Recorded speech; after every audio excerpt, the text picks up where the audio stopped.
With us today, we have representatives from Detroit Public Schools Community District, Black United Fund of Michigan, and a parent advocate. And I'd like to introduce Nancy Brown. Nancy's Benetech's Bookshare Outreach Coordinator for Detroit and will be leading the conversation today. Her career spans over 30 years in Michigan as a teacher of the blind and visually impaired, and assistive technology program developer and coordinator for Detroit, Southfield, and Ann Arbor Public Schools. As the Detroit Outreach Coordinator for Bookshare, Nancy partners with local school districts and community organizations to expand awareness of Bookshare and utilization of the tool. She shares Benetech's commitment to the advancement of equity and literacy in diverse and underserved communities. And through her conversation with our speakers, she's going to share some of her current work and highlight how the community in Detroit is working together to impact students' literacy and create new and inclusive learning opportunities. So with that, I'll turn it over to you, Nancy. Thank you, Joel. As Joel noted, I am the Detroit Bookshare Outreach Coordinator for Benetech, and I am also a proud native Detroiter, having attended Detroit Public Schools as a student and retiring from DPS after 30 wonderful years. So it gives me great pleasure to be with you today to dialogue not only about challenges facing Detroit and urban communities like it, but to highlight important efforts and opportunities to promote equity in education for all students.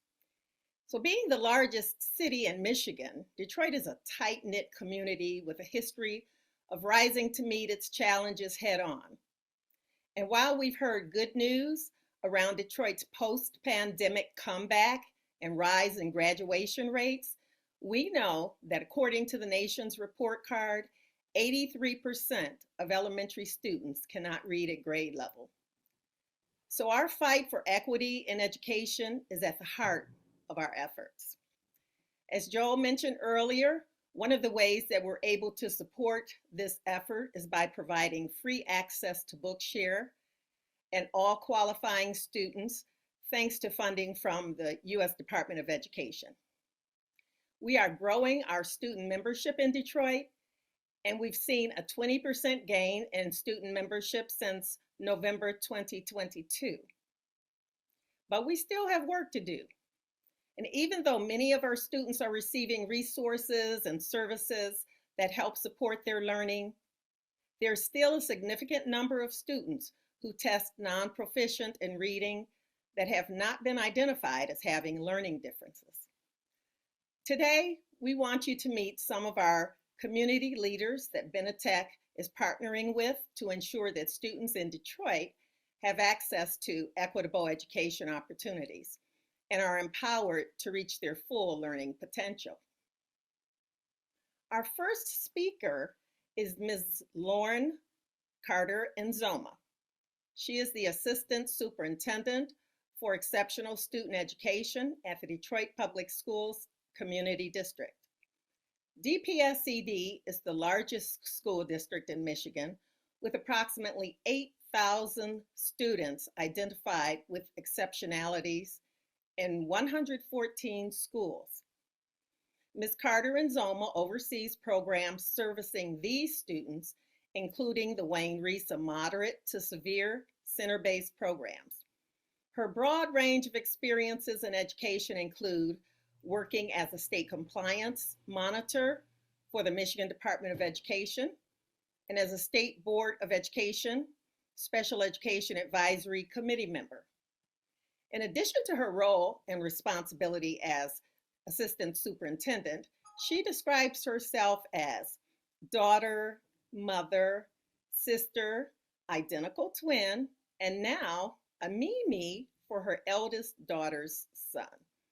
She understands that equity and inclusion are a right. She is a Detroiter, a lifelong educator, and a lover of learning and leading. Ms. Carter-Nzoma and I go back many years to our days in Ann Arbor Public Schools, where we work to improve the quality of education for students with special needs. I consider her my friend and colleague. Welcome, Lauren Carter-Nzoma. Thank you so much. Nancy is indeed a colleague, but more so a friend. And so I'm honored to be here with Benetech and the team. And so I just want to give a shout out to the entire Benetech family and the stakeholders that are on. I really appreciate the opportunity to discuss how we're leading in equity.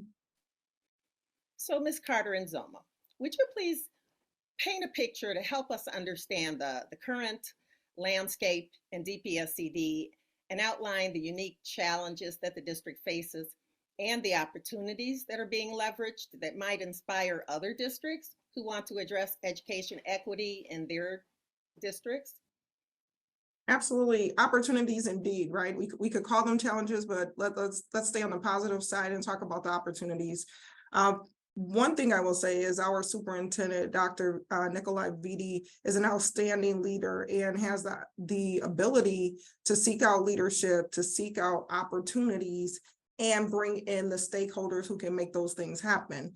He also does a great job of empowering those in leadership to do the same. So if you have an area of expertise, if you have an area of network, that is something he fully expects you to bring to the table holistically. And so I have been allowed to do that. And I am a visionary. It definitely takes that when you are doing what I'll call reformation work. That is different than going into an established district and maintaining status quo. That's absolutely not what I was brought here to do. And I absolutely am a disruptor. I look for disruptors, I go find the disruptors and I bring them in. So anytime that there is equity work to be done, you have to have people being comfortable with being uncomfortable, with disrupting what has been and bringing in that updated best practice. And it's all about children winning. So those opportunities have existed in many areas as we move forward to bring DPSCD into updated best practices in many of the areas for exceptional student education, as we're called. Some districts call it special education. But that encompasses broadening our continuum of what we call exceptional needs. So we started as in Michigan, we only identify students who are functioning at a deficit, unfortunately, and we do not have legislation right now to address gifted and talented, which is also an exceptional need. And in many other states, a space where children receive an IEP, children receive programs and services for that need. But we had to look at the full continuum of what determines someone to be exceptional. And there is a need for that ability to extend in instruction, to extend interventions on either end of the continuum. And so universal design for learning, assistive technology, those are just some of the ways in which we're able to do that. I would also highlight that we were able to bring in Dr. Adrima Caesar, who was a previous principal in our district and just a leader herself and just really innovative. And Dr. Caesar, she's actually on. She is the reason we're able to move a lot of our work forward in detail with assistive technology and the universal design for learning model of assistive technology. We service, as you mentioned, almost 8,000 students with an IEP. And again, that doesn't include our gifted and talented students, doesn't include our students who are on a 504, but we know that those students also have some need to access the curriculum in some way. And sometimes that looks like assistive technology, such as Bookshare being available to those students and partnering with our parents to share with them. This is one way in which you can support your children's learning beyond the classroom, beyond the school. And so once parents have those tools, that's a big part of our work, empowering the parents, empowering our staff to lead, but we bring the whole team together for the benefit of the students. And so stakeholders such as Benetech and our other community advocacy groups that are on today are imperative to us being able to achieve that goal. You did mention us being the largest school district, or I think, well, you were talking about the largest city, but we are the largest school district, which would go hand in hand with that information.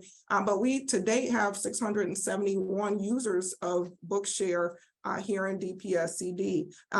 That's not a proportionate enough number, but it's where we're starting. And this is our year 2 of moving forward with our Universal Design for Learning Assistive Technology. So we've got plenty more work to do.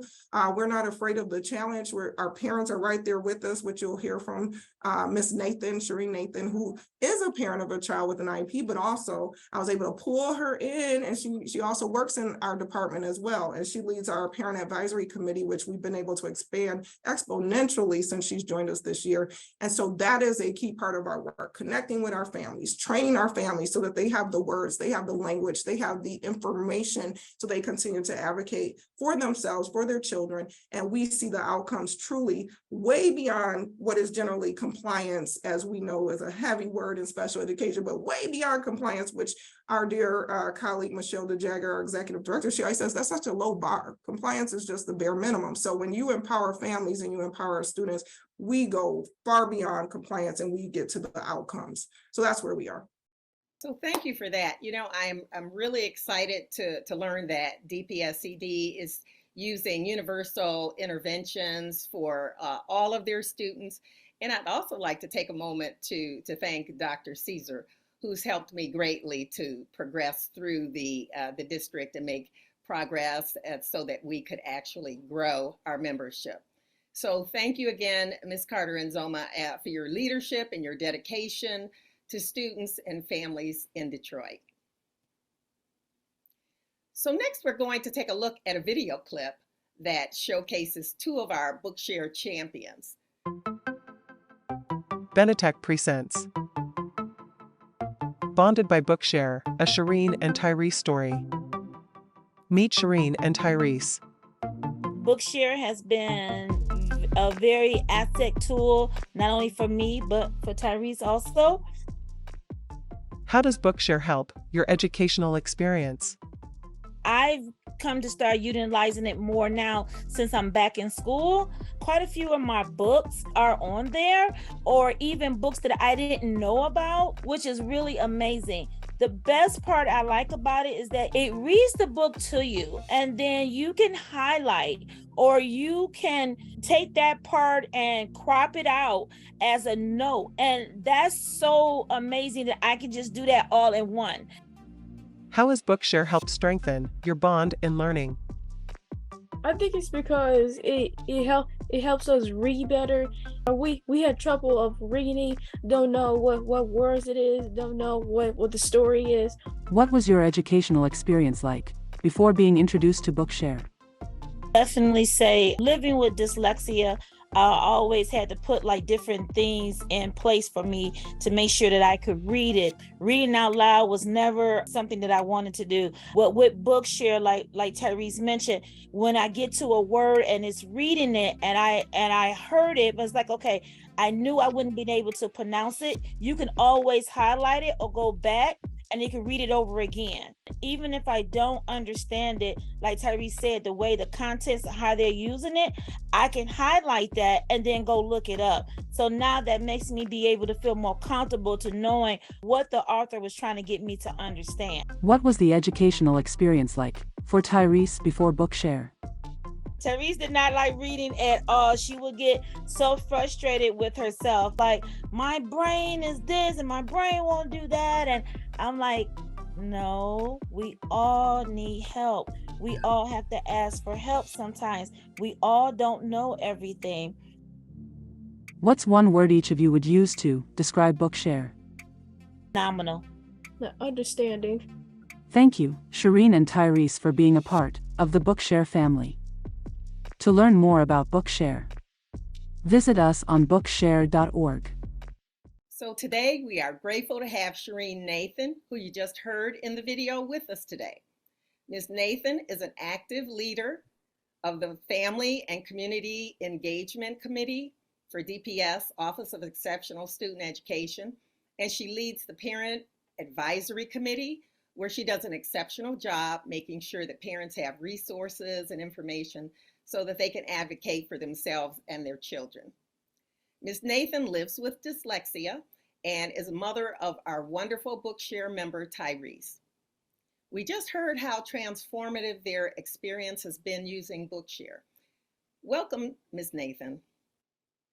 Well, thank you so much, Ms. Brown. I just am so honored to Benetech, yourself, the stakeholders, my fearless leader, Ms. Carter Nazoma, for just giving me this opportunity to be able to not only stand in, advocate for our parents, but also be an advocate for our scholars as well.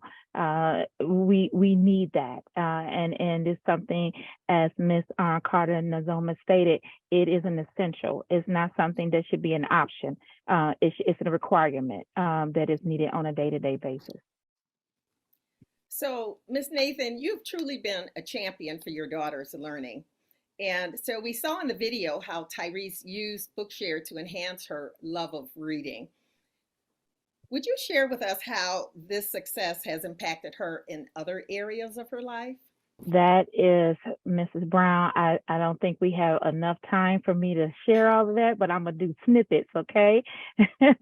So when finding out that my daughter was going to be living with autism, not knowing anything about autism, first of all, I had to educate myself. And so as we went through the process of getting her enrolled in early on, which I was recommended to go to Detroit Public Schools Community District at the age of two years old, they said, there is no other district.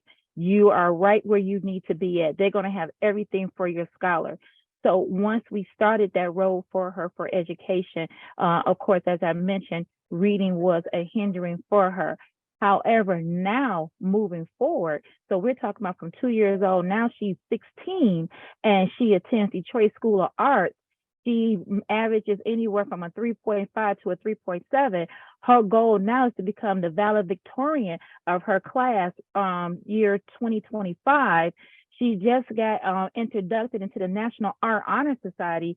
She has 2 artworks that's going to be showcased at Detroit Institute of Art.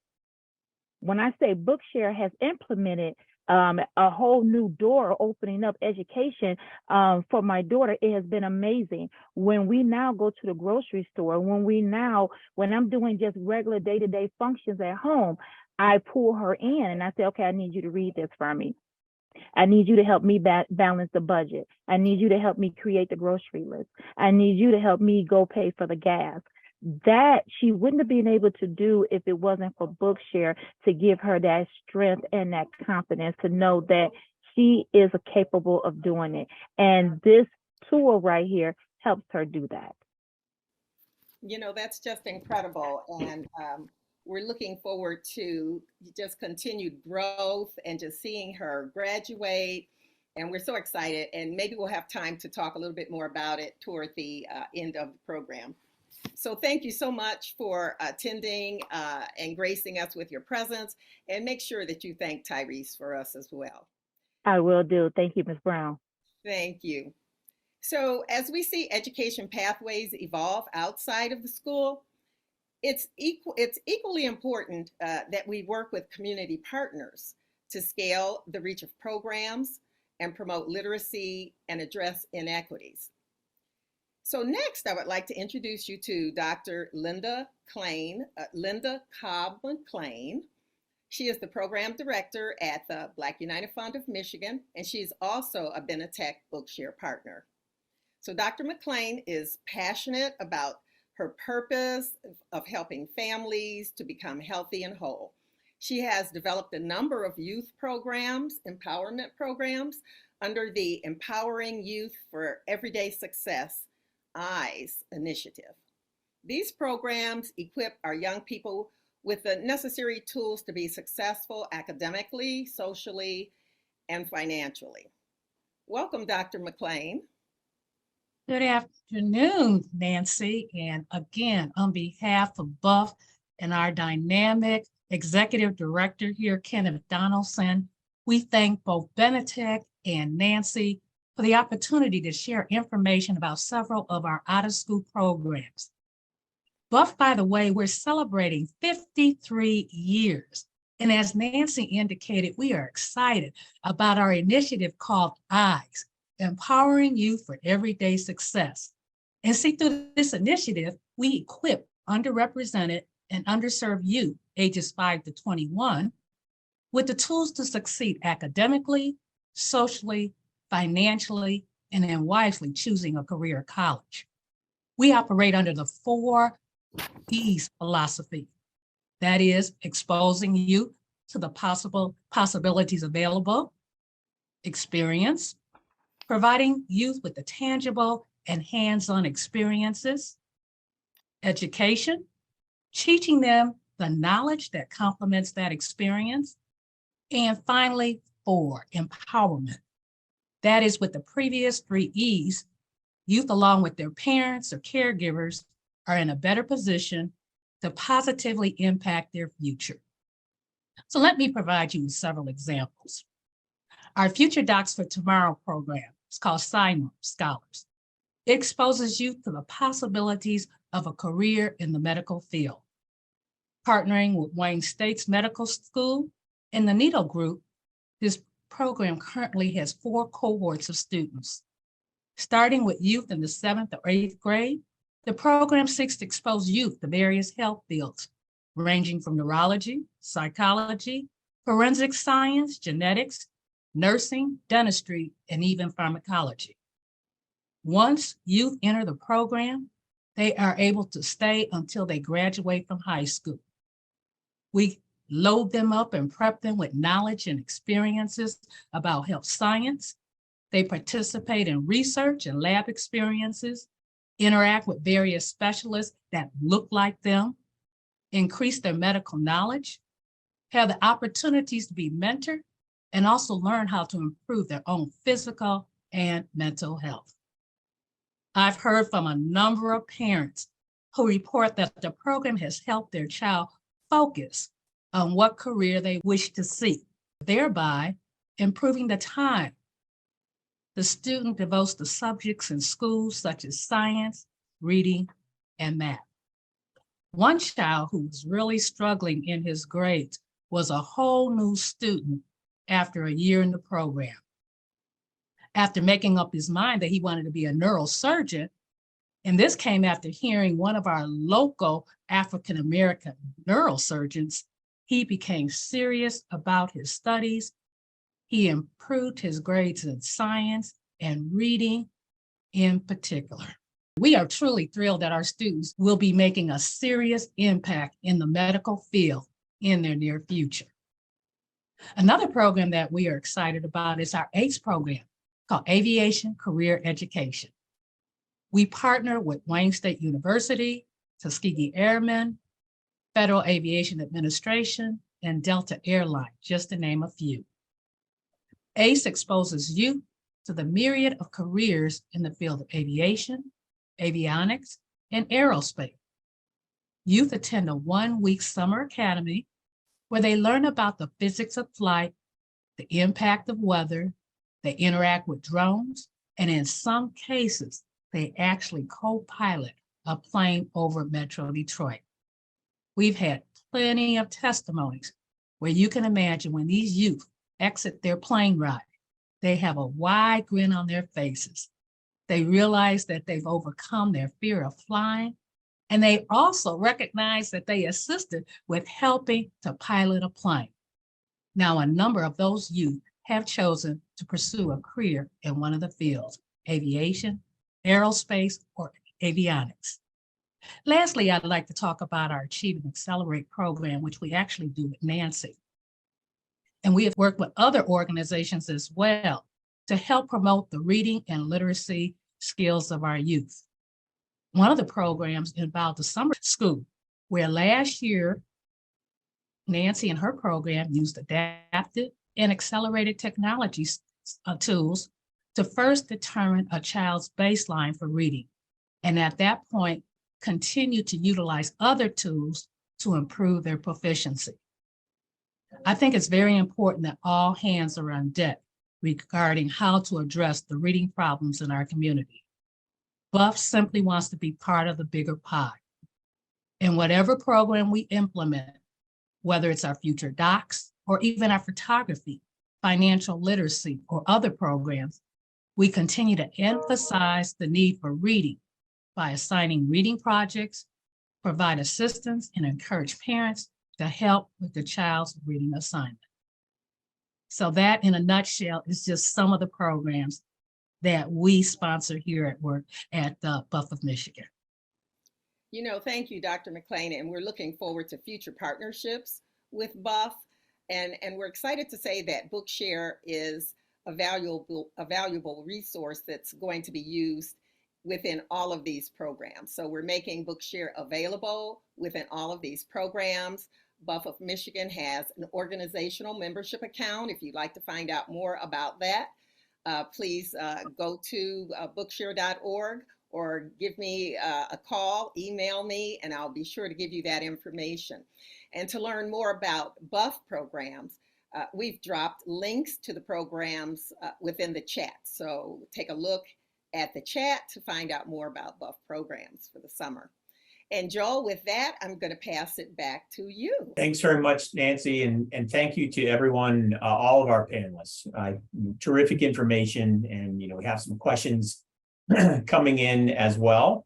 Really stressing again certainly from Benetech's perspective, and in our work with Bookshare, and as you've heard about, the examples of that is really the partnerships and collaboration with local organizations like Buff of Michigan, like, of course, the Detroit Public Schools, like Downtown Boxing Gym, right?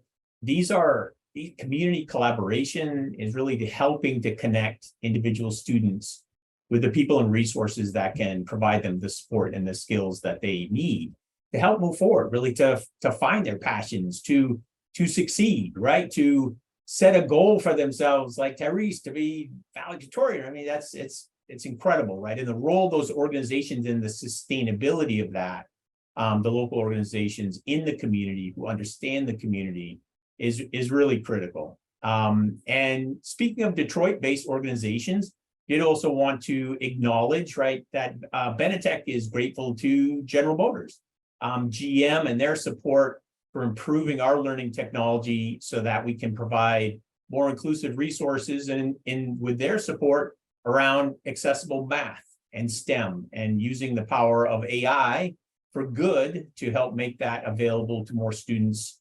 so that they can really learn STEM subjects in ways that work for them.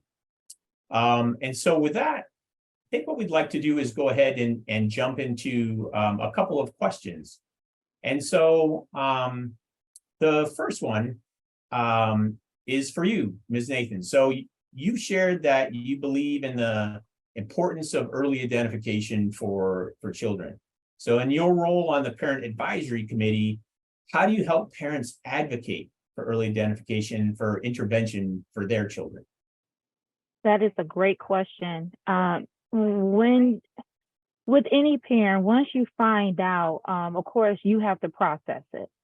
So I tell parents all the time, I need you to process the information first, because if you go in trying to advocate first without you processing it, you really don't know what you're advocating for, because you don't really know what your scholar is going to need. So once you receive the information, give yourself some time to process it. Give yourself some time to do some research. Observe your scholar at home in a comfortable setting. So you want to observe them because you want to see where they're going to need the help at. Like, for example, I could say with Tyrese, I found out that she was a visual learner.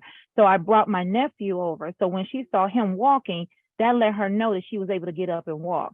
So she didn't crawl. She went straight from scooting till she got up and started walking. Our house was a house of school. We had index cards and pictures. Everything was labeled from the front door to the carpet to the tissue to the doorknob to the salt and pepper. Everything was labeled inside our house. And so that meant everyone was a part of this journey. It wasn't just me or her, it was everyone.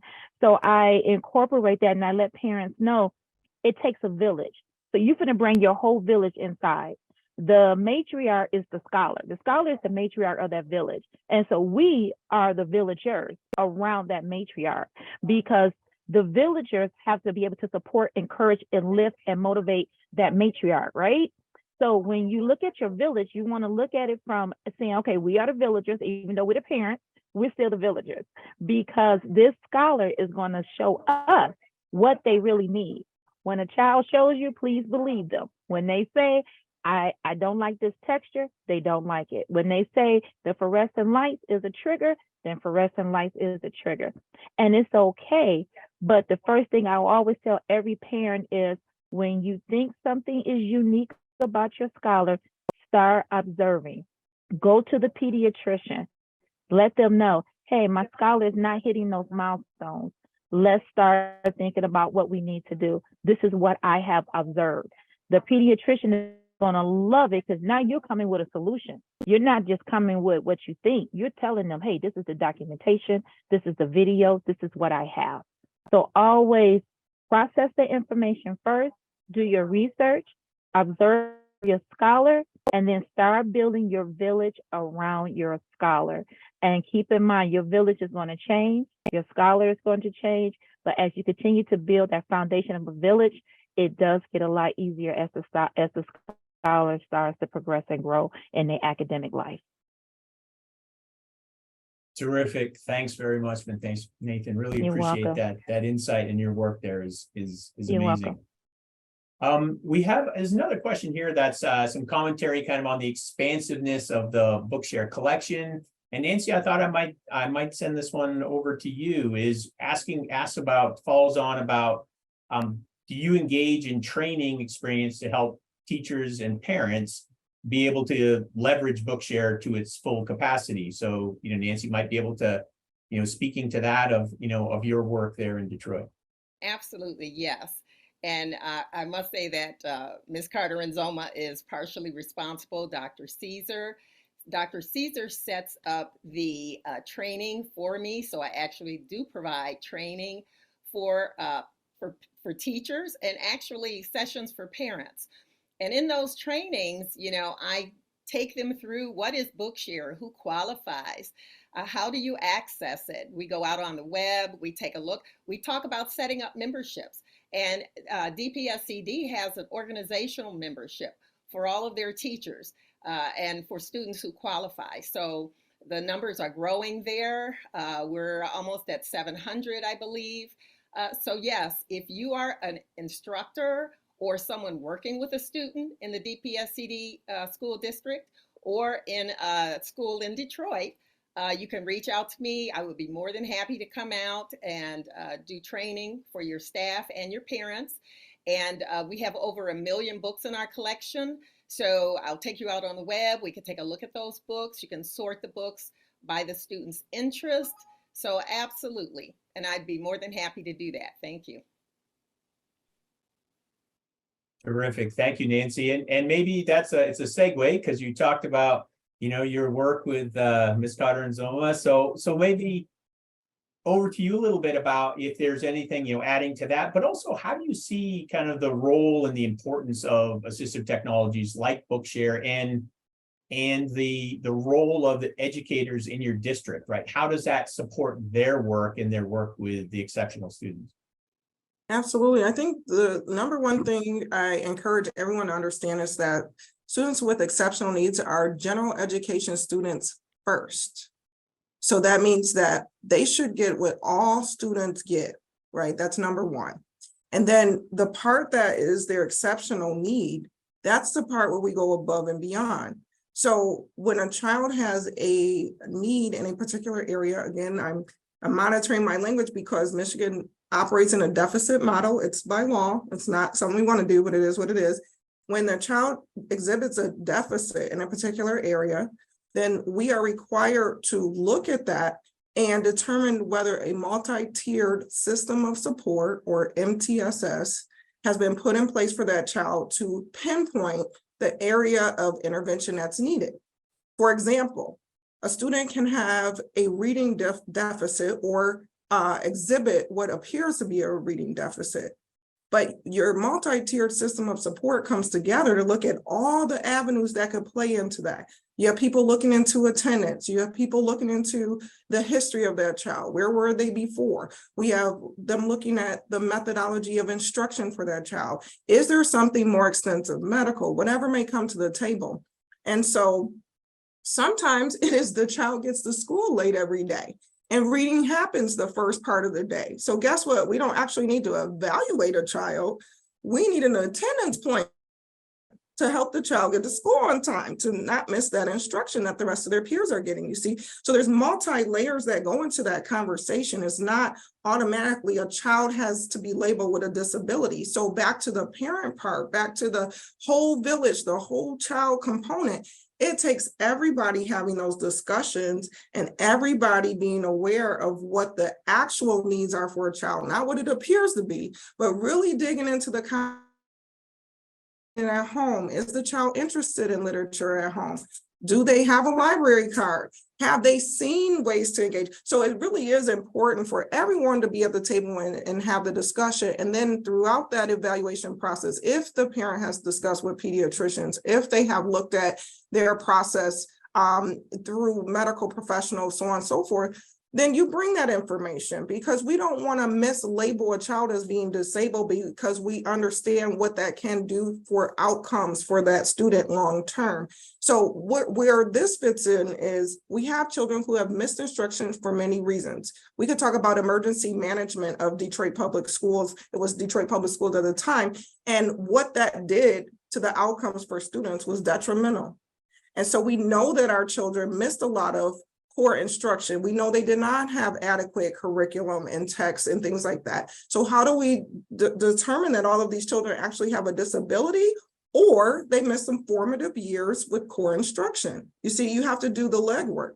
And so that again leads to everyone. So it doesn't mean that they have to have a disability in order to access universal design for learning to mitigate the need. A child who has English as a second language, they come in, it doesn't mean they are disabled. It means they need to increase proficiency. They need to increase their vocabulary. Same for children who are deaf and hard of hearing. If I am deaf, I don't pick up vocabulary in the same way. So I don't necessarily have a reading deficit, but I have a vocabulary acquisition, maybe in American Sign Language. Maybe I need, so these are all the things that we have to break apart. And the only way you can do that is to have the conversation at the table. I see Bookshare, I see assistive technology as a component of that universal design for learning.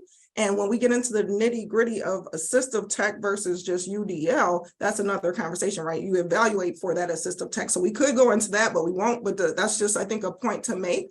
But we're talking about access unilaterally, equity and access. And so this is just one way that we can utilize technology to increase access for those, whether they need intervention or it's truly found that they have an actual disability. So that's how we see it here in Detroit. That's why we have been advocating for the work of our assistive technology department, which includes universal design for learning and is in collaboration with our curriculum instruction department. That's what has to happen. Parents, they need more information so they can have the language to ask the questions. And we as providers have to support them. We run our monthly stakeholder meetings with our parent advisory committee, where we have brought in Nancy Brown and Dr. Caesar help support that work. And it went into nitty gritty of, does my child require assistive tech, or does my child need an intervention? And here's the language you need. Here's where you find the information. So that's the work, that's the role. And that's the way that I would promote the next steps. Terrific. Thank you very much. Really appreciate it. Dr. McLean, we've had some questions about your programs. So if you can share a little bit more about the after school programs. There's a question about kind of how does that work? Are they on site? Are they at the students' schools? Do the students go to a different location? Just maybe a little bit more information on kind of how those programs work. Thank you so much. I appreciate it. Truly, this is the village, and hopefully each of you will take this information out into your communities and share, because this is the time that we are recruiting students for our various programs. Many of the programs are hybrid. Some of them meet at Wayne State. Some of them meet here. Some of them are virtual. So it depends on the program. 2 programs that I did reference today, the links will be provided. And again, many of those programs are limited in terms of the number of students that can participate. So we would encourage you, get the information out to the community. We have other programs, as I indicated, financial literacy, photography, 3 E's. And as those programs begin to advertise, we'll make sure that we get the links out and that you can always check on our website. Our website is about to be launched, and that is bufmi.org.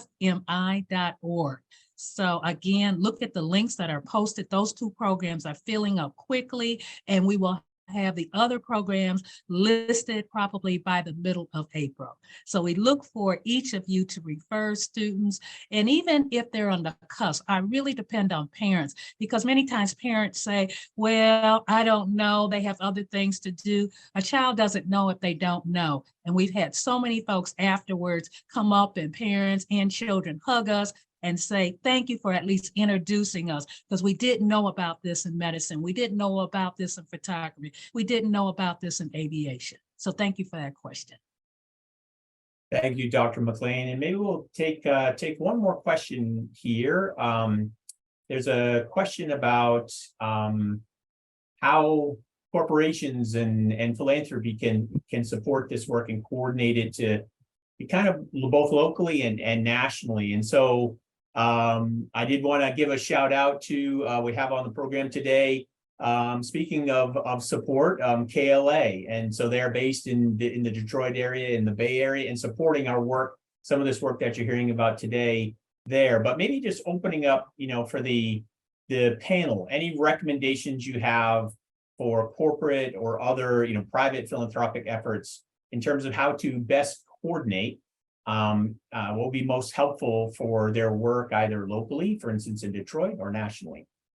If anyone on the panel would like to share something there. I certainly, as a nonprofit, that's what we depend on. We have partners like Ford Motor, GM, the Piston Group. So each year we have to raise funds. The programs don't happen by happenstance. We have to raise funds every year. And as you know, the expenses continue to increase, especially with the number of programs, and then just the quality of programs that we desire to provide. So we welcome a call to our agency, Black United Fund, also known as BUF of Michigan, to partner up with us. And if you notice on our website, we certainly recognize and we continue to thank our various sponsors and supporters.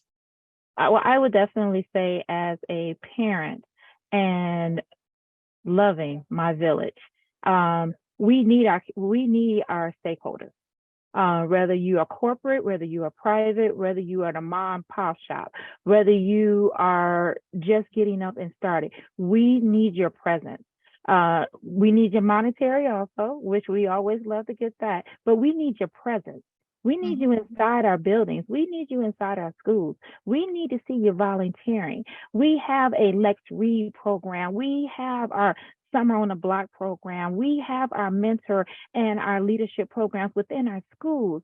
But we don't have is our Common Core community leaders inside our school. And so as a parent, what I would love to see is come down to our school, volunteer, get signed up for our Let's Read, get signed up for our volunteering, volunteer within our school district. And I guarantee you 110% is going to change your perspective. You're going to look at it and you're going to say, you know what, I see a need, I see a gap, and then you're going to be able to fill that gap. Not saying you're going to be able to fill it for each one of our schools, but the gap that you do fill is going to make a big difference, because then when that mother comes, she's going to say, you know what, this program serviced my scholar amazingly. Let me tell you what my scholar came home and did. Let me tell you how that changed my scholar. Let me tell you what my scholar is doing now. Now that parent, that community, you have just become a part of their village. And now that monarch of that village, which is a scholar, is going to come back and say, thank you, because that's what they needed. So to be able to come in and volunteer, to be able to come in and say, you know what, this is what we're doing, this is what we see the need for, that is what I desire to see. I desire to see the corporations and everyone come inside our village and see what our villages are doing amazingly, what we are doing phenomenally, and then what we yet still need to do for our scholars to make sure that they are being amazing before they leave our village. I would just double down on everything that Ms. Nathan just said. Again, if I didn't tell you, she works in my department. I want you to know we're connected to that greatness that's going on there as a parent and an employee in our exceptional student education department. But I do want to highlight, I dropped in the chat, we're on the same wavelength. I dropped in the chat how you can partner with our Let's Read program. And there are some steps because you're working with children that you have to go through to be a volunteer.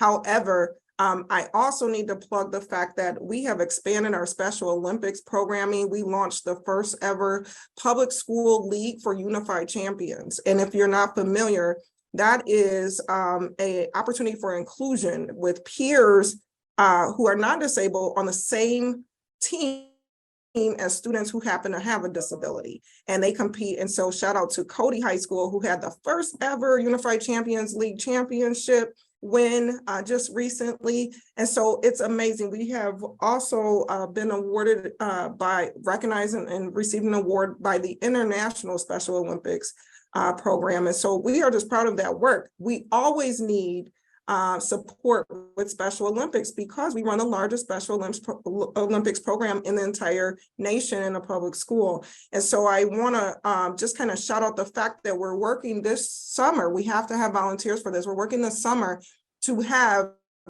a bike camp. And that doesn't sound like a big deal, but if you know anything about students with autism or developmental delays, that is a major challenge. Gross motor skills is a major challenge. And we had the materials, we had everything set up for last year, but we did not get the volunteers.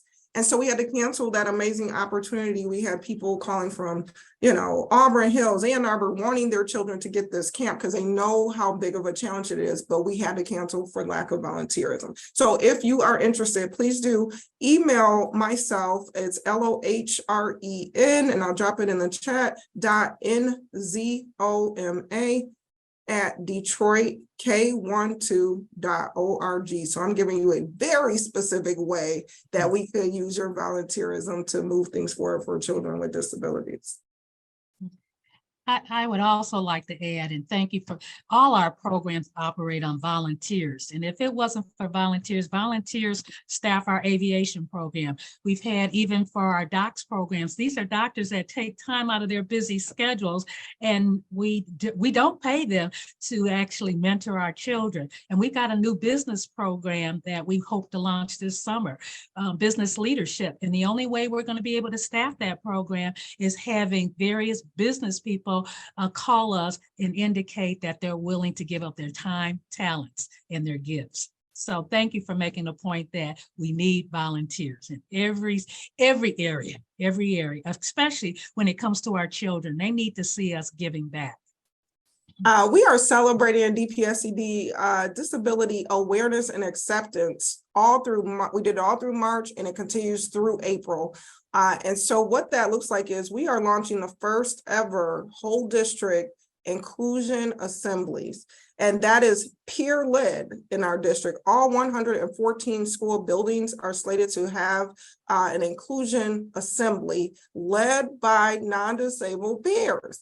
And they are supported by principals, by counselors, special education teachers in the building, and our leadership. And that's a huge deal. And so ask anyone you know, have you had your rally yet? Have you had the assembly yet on inclusion in your school? That's a way to help and volunteer. Again, you have my email address. If you are interested in ways to partner with us, getting that work done, it's major to shift paradigms about how we support students unilaterally in schools. And so I'm going to give that plug as well. Parents, staff persons, administrators. Terrific. Well, all I can say is I'm super excited listening to this about everything that's going on in Detroit. I hope everyone who's come and joined us today is as well. I want to thank our host Nancy for really leading this discussion and coordinating it and being our advocate and point person really in working with Detroit and the community that you see here. I want to thank all of our speakers, Ms. Carter Nzoma, Dr. McLean, Ms. Nathan, and Tyrese for all of their time and expertise today. And we want to thank all of you. Thank you for spending the time with us today, right? Hopefully while this is about Detroit, as we've heard, this is about an opportunity that goes across really the country and beyond, right? And how we can work together as a community to be able to support all children, support all learners, regardless of ability. And so with that, we'd like to thank you all for attending. We're going to do one last thing. We know we're over time, but for those of you who can stick around, we want to introduce one last speaker, but this is through a video. This is Dr. Sean Robinson. Dr. Robinson is on our advisory council. He's an educator and author of the Dr. Dyslexia Dude superhero graphic novels. So he does a lot of work in supporting students with dyslexia and providing culturally relevant books and characters to young readers to help them feel empowered. So with that, thank you all again, and we'll close out here with some sharing from Dr. Dyslexia Dude. I had a professor by the name of Dr. Robert T. Nash that changed my life forever. He gave me access, low cost, high impact. At 18, before I graduated, my mother found him and he tested me. And he said to me, I was one of the most illiterate kids he had ever met in his life. That had been failed by the system, but I had potential, I had a gift. It only takes 1 or 2 teachers to change kids' lives. He taught me the basics about the sound structure of our language. And he taught me one thing that I was fearful of, how to use the dictionary. That's all he taught me. And then from that point on, I just took off and soared. Reading can transform students' lives. It gives them hope. 1, it builds their confidence as learners. 2, it allows them to become independent. And 3, one of the things that can't be taken away from anybody is it empowers them. Language is power. Language is freedom. If students do not have access, then they're on the outside looking in. We want to help students shift that narrative to what I can't do, to what I will do, what I can do. It just takes 1 teacher, that's it, to help students change the trajectory of their life. Thank you. Thank you again to our panelists, to our speakers, to all of you for attending today. And you have seen information dropped in with various email addresses and websites. Please feel free to follow up with us, with Nancy, with myself, with others at Benetech, and certainly with all of our wonderful panelists in to share more information and be able to support the programs and this community engagement effort that we're all working on together. So thank you again, and I hope you all have a wonderful rest of your day.